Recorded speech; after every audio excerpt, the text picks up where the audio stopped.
Homes in Boise have just gotten more expensive.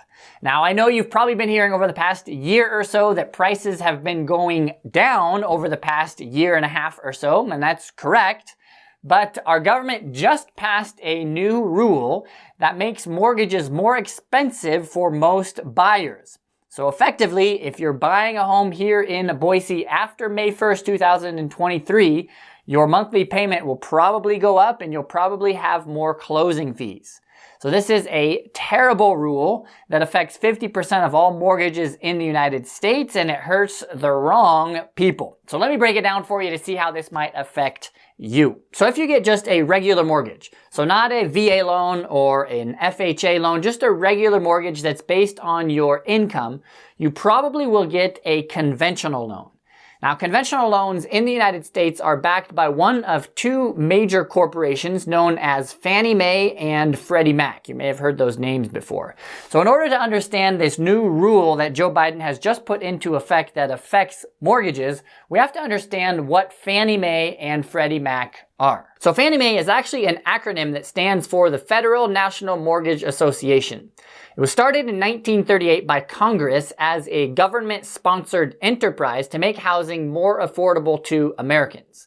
Prior to Fannie, buyers had to come up with a down payment of 50% or more in order to purchase a home.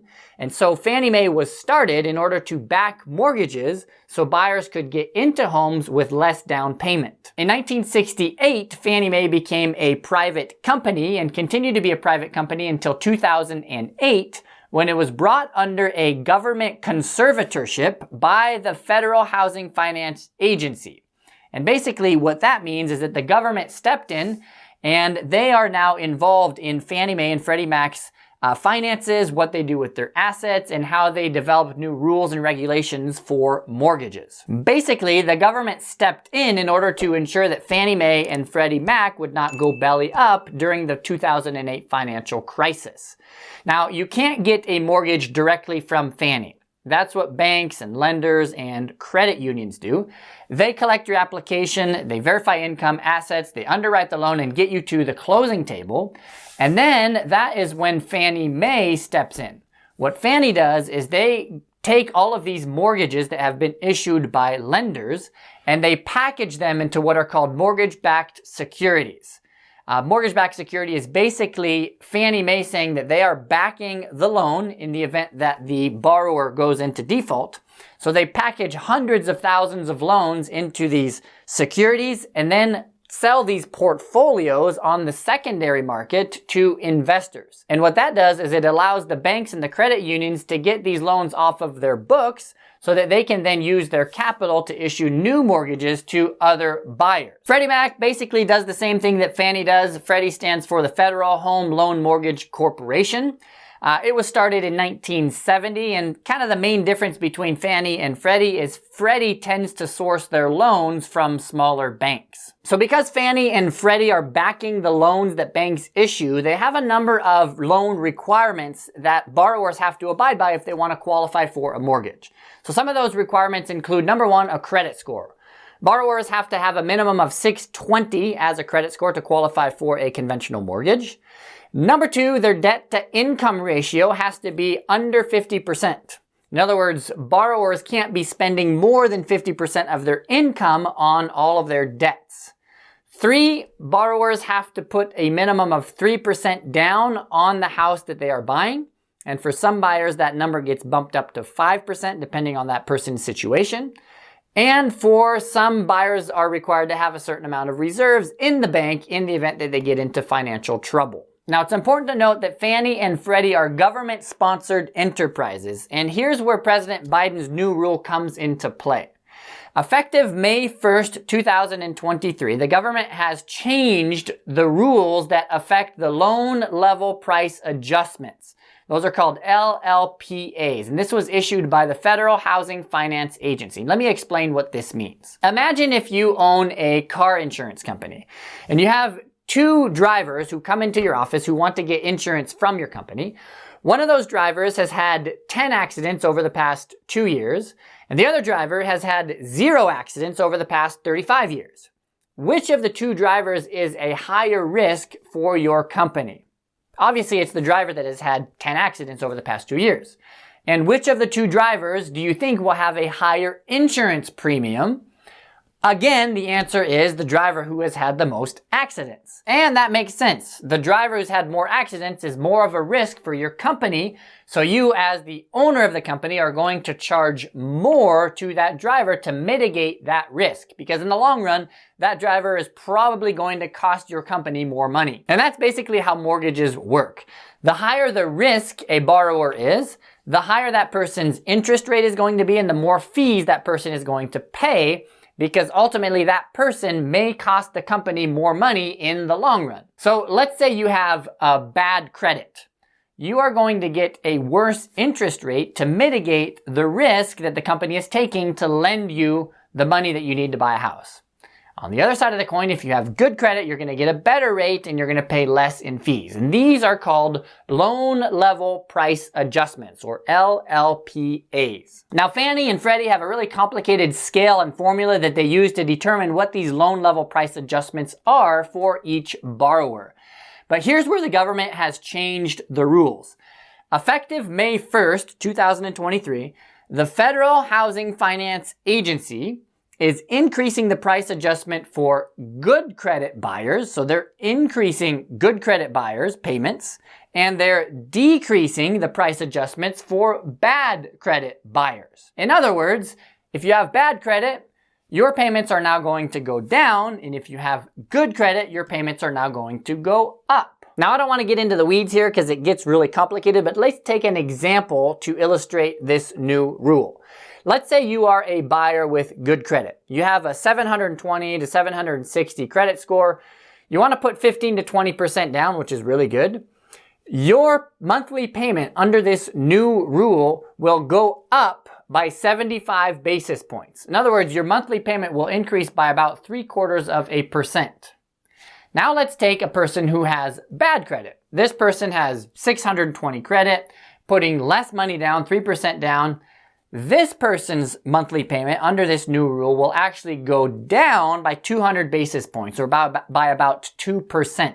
So this basically is the equivalent of an insurance company saying, I think our bad drivers are paying too much for insurance. Let's lower their payments by increasing the premiums of the good drivers. And this basically is the Robin Hood method. You steal from the rich in order to give to the poor. So let's see how this new rule actually affects your pocketbook. Let's say you want to buy a $350,000 house and you want to put 15% down. You have a credit score of about 720 to 760, which is really good.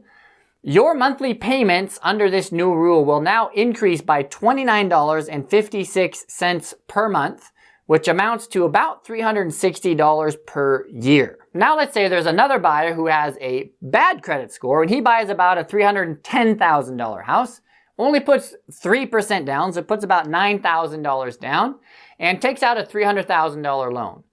This person's payments will actually decrease by $77.87 per month, which amounts to about $1,000, or not quite, $934 per year. Well, how does this new rule affect fees? Let's take another example. Let's say you are a buyer with good credit. You have a 750 credit score. You take out a $400,000 loan and you put 25% down, which is really good. Your fees under the old rule were about $750. They've now increased by 50% under this new rule to $1,125. And now let's take another buyer who has poor credit. Let's say this buyer has a credit of $650, takes out a $400,000 loan and puts 25% down. This buyer's fee under the old rule were about $8,250. They've now been slashed in half and amount to about $4,500 under the new rule. So as you can see, this is just a terrible rule all around. And a couple of points I want to mention here. Number one, this rule punishes those who are doing well.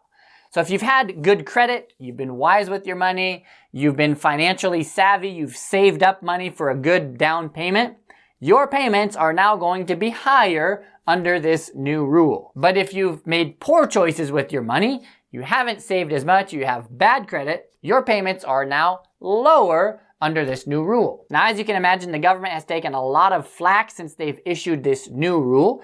And here's a statement that they put out just recently in order to try and put out the fire that has erupted. They've said, quote, higher credit score borrowers are not being charged more so that lower credit score borrowers can pay less. The updated fees generally increase as credit scores decrease for any given level of down payment. Now that statement is patently false. It's actually the other way around. Look at this chart one more time. Look at that far right column. If you have a credit score of 740 and you are putting 3% down, your payment, your monthly payment will go down by 25 basis points. But if you have worse credit, if you have a 660 credit, your payment will go down by 100 basis points. And if you have even worse credit than that, your monthly payment will go down even more. If you have a 620 credit score, your monthly payment will go down by 200 basis points. Now, thankfully, the actual effects of this rule are not all that big. The most you'll see your payments go up is about $30 to $40 per month.